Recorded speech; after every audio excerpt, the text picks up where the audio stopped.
যদি ভারত কোনোভাবে জঙ্গিদের বা ভারত কোনোভাবে বিচ্ছিন্নতাবাদী আন্দোলনকারী যারা কিনা এদের গুলি করেছে বা যারা কিনা বিশৃঙ্খল ঘটাচ্ছে বা আওয়ামী লীগকে আশ্রয় দেয়, তবে এক্ষেত্রে পরিষ্কার হয়ে যাচ্ছে যে এই 766-কে টার্গেট করা কিন্তু একটা বাংলাদেশের একটা ভয়ঙ্কর আকার ধারণ করতে চলেছে। ঠিক এইখানেই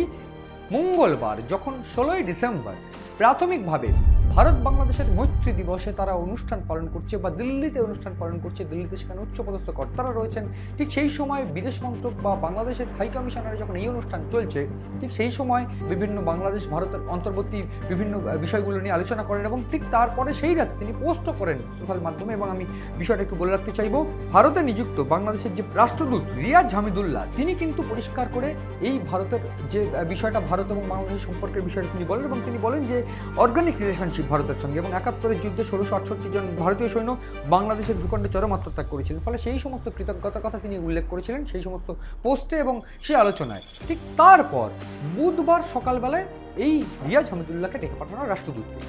এইখানেই কিন্তু পরিষ্কার করে দেওয়া হয়, ভারতের পররাষ্ট্র মন্ত্রণালয় বা ভারতের বিদেশ মন্ত্রক পরিষ্কার করে তাকে জানিয়ে দেয় যে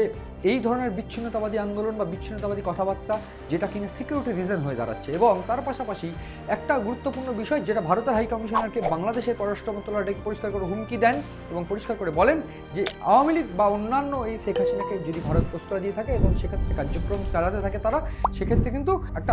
বন্ধুত্বপূর্ণ নয় বরং একটা বাজে পরিস্থিতি দাঁড়াবে। ঠিক এই পরিপ্রেক্ষিতে ভারত উত্তর দিয়ে আসে, এইভাবেই কিন্তু একেবারে এক রাতের মধ্যে পরিস্থিতি বিগড়ে যায় এবং এক প্রকার ভয়ানক পরিস্থিতি ধারণ করে। ঠিক বুধবার বিকেলবেলার বিষয়, বুধবার বিকেলবেলায় জুলাই ঐক্য আন্দোলন নামে একটি বিচ্ছিন্নতাবাদী আন্দোলন সংস্থা বা বিচ্ছিন্নতাবাদী সংগঠন, তারা কিন্তু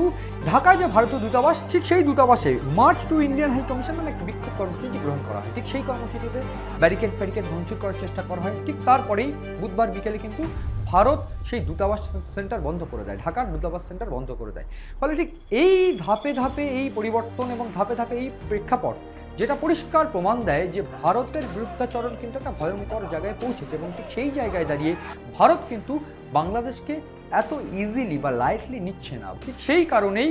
এইবার এইটা প্রমাণিত যে ভারত কিন্তু একটা বড় কোনো অ্যাকশনের পথে নামতে পারে। যদিও বিভিন্ন ক্ষেত্রে নোটাম জালিল হয়েছে, আমরা দেখেছি নর্থ ইস্টের বিভিন্ন জায়গায়, সেক্ষেত্রে আমরা দেখেছি আসামের মুখ্যমন্ত্রী হিমন্ত বিশ্ব শর্মাও হুমকি দিয়েছেন। ফলে এই ধাপে ধাপে যে প্রোগ্রেস, এই ঘটনার যে প্রোগ্রেস, সেই প্রোগ্রেসই বার্তা দিচ্ছে যে ভারত বিরুদ্ধাচরণ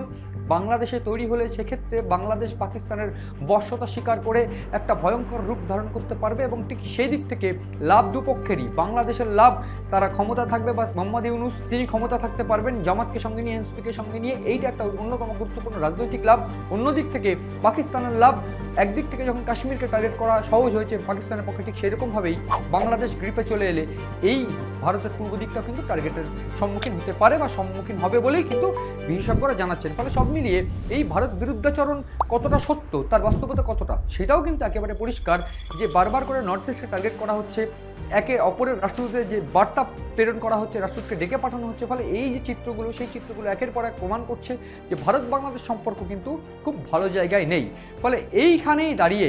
ভারতের তরফ থেকে পরিষ্কার বার্তা যে বাংলাদেশকে সচেতন হতে হবে, সংবেদনশীল হতে হবে এবং ভারত কিন্তু একটা নিউক্লিয়ার দেশ বা নিউক্লিয়ার পাওয়ারফুল দেশ, সেই জায়গায় দাঁড়িয়ে বাংলাদেশকে অনেকটা সচেতন হতে হবে বলেই কিন্তু বিশেষজ্ঞরা মনে করছে। তার কারণ ভারত যদি কোনোভাবে বাংলাদেশের উপর রুষ্ট হয় বা হামলা চালায়, সেক্ষেত্রে সেই হামলা চালানোরও যদি কোনো স্পেসিফিক কারণ থাকে, যেমন সন্ত্রাসবাদ, যেমনটা আমি বলছিলাম হাফিজ সাঈদ সন্ত্রাসবাদ চালানোর চেষ্টা করছে, বিভিন্ন গুরুত্বপূর্ণ রিপোর্ট, গোয়েন্দা রিপোর্টও আমাদের কাছে এসে পৌঁছেছে, যেটা অত্যন্ত সংবেদনশীল এবং সেইখানে প্রমাণ হচ্ছে যে ভারতে কিন্তু নর্থ ইস্টকে বিভিন্নভাবে বা চিকিৎসাকে টার্গেট করার চেষ্টা কিন্তু বাংলাদেশে বসে প্ল্যান করা হচ্ছে এবং সেক্ষেত্রে বিভিন্ন উপদেষ্টারাও কিন্তু তাদেরকে মদত দিচ্ছে বলে একেবারে পরোক্ষভাবে অভিযোগ এসে পৌঁছচ্ছে। সেই বিষয়ে কিন্তু ভারত একেবারে কর্ণপাত না করলেও ভারত যদি কোনোভাবে এই বিষয়টাকে একেবারে গুরুত্বপূর্ণভাবে নেয় এবং সেক্ষেত্রে বাংলাদেশের উপর যদি কোনো আক্রমণ বা বাংলাদেশের উপর যদি কোনো একটা স্ট্রিক্ট অ্যাকশন নিয়ে নেয়, সেটা কিন্তু বাংলাদেশের জন্য সুমধুর বা মধুর হবে না, এটা কিন্তু একেবারে স্পষ্ট। তার পাশাপাশি এই দুই দেশের সম্পর্ক একেবারে বন্ধু দেশ থেকে যে শত্রু দেশে পরিণত হবে তা কিন্তু বলার অপেক্ষা রাখে না। ফলে সব মিলিয়ে বাংলাদেশ ভারতের সম্পর্ক এবং এই মৈত্রী সেটা শত্রুতায় পরিণত হয় কি না, বা এই মৈত্রী যদি বজায় থাকে সেটা কিভাবে, সেই সমস্ত দিকে নজর রয়েছে আমাদের। নজর রাখুন আপনার।